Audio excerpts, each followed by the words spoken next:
ଓଁ ନମ ଶିବାୟ। ଶୁଭ ସକାଳ ସମସ୍ତଙ୍କୁ। ଆଜି ଗୋଟେ ବିଶେଷ ଦିନ ଆଜ୍ଞା। ଆଜି ଯେଉଁ ଶ୍ରାବଣ ମାସର ଦ୍ୱିତୀୟ ସୋମବାର ଆଜି। ଏ ଦ୍ୱିତୀୟ ସୋମବାରରେ ଆମ ଗାଁରୁ କିଛି ଛୋଟ ଛୋଟ ପିଲାମାନେ, ବଡ଼ ଲୋକମାନେ, ସ୍ତ୍ରୀ ଲୋକମାନେ, ଛୋଟ ଝିଅମାନେ ଆସନ୍ତି ଆମ ପାଖ ଡ୍ୟାମ୍କୁ ଜଳ ବାହାର ଉଠାଇବା ପାଇଁ। ଏ ଦେଖନ୍ତୁ ବର୍ତ୍ତମାନ ନିଜେ ଗାଧେଇ ଜଳ ଉଠାଉଛନ୍ତି। ତାପରେ ଏଠାରେ ପୂଜା ହେବ। ପୂଜା କଲା ପରେ ସମସ୍ତେ ଯିବେ ଆମ ଗାଁ ମହାଦେବ ମନ୍ଦିର ପାଖକୁ। ଆଜି ମହାଦେବ ମନ୍ଦିରରେ ରୁଦ୍ରାଭିଷେକ ହେଉଛି ମହାପ୍ରଭୁଙ୍କର। ଆଜି ଜଳାଭିଷେକ, ମହାପ୍ରଭୁଙ୍କ ରୁଦ୍ରାଭିଷେକ।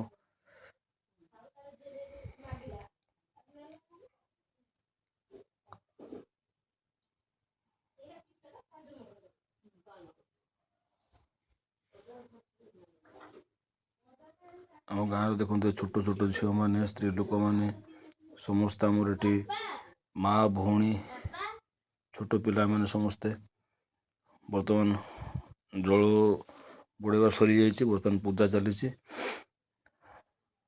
ଆମ ଗାଁର ଯେଉଁମାନେ ବଡ଼ ବଡ଼ ପିଲାମାନେ ପୂଜା କାମରେ ଲାଗି ପଡ଼ୁଛନ୍ତି। ଦେଖନ୍ତୁ ସମସ୍ତେ ପୂଜା ସରିବା ଉପରେ ସମସ୍ତେ ପାଖାପାଖି ରେଡି ହେଲେଣି ଯିବା ପାଇଁ।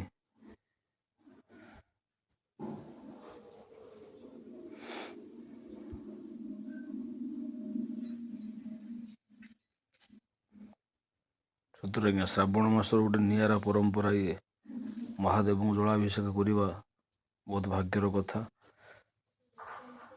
ଦେଖନ୍ତୁ ଆମ ଗାଁର ପିଲାମାନେ କେମିତି ପୂଜା କରିସାରିଲେଣି। ସବୁ କଳସ ପୂଜା ସରିଲାଣି। ଏବେ ପୁଷ୍ପାଞ୍ଜଳି ଦେଉଛନ୍ତି।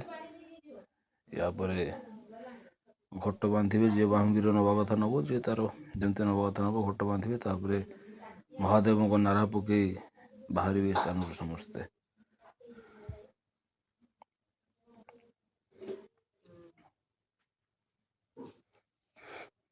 ପୂଜା ସରିଗଲା।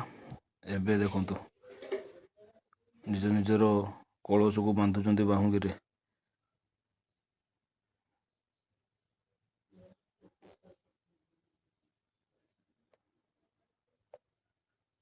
କେତେ ଛୋଟ ଛୋଟ ପିଲାମାନେ ଆସିଛନ୍ତି। ସାମ୍ନାରେ ଗୋଟେ ସବୁଠାରୁ ହିରୋଟେ ଚାଲିଛି ସାମ୍ନାରେ।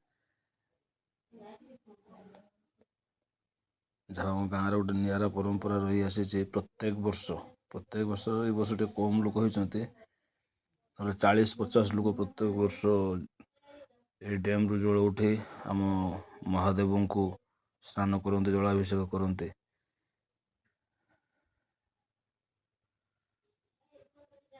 ଧନ୍ୟବାଦ। ଆପଣ ଶେଷ ପର୍ଯ୍ୟନ୍ତ ମୋ ଭିଡ଼ିଓ ଦେଖୁଥିବାରୁ ଆପଣମାନଙ୍କୁ ବହୁତ ବହୁତ ଧନ୍ୟବାଦ।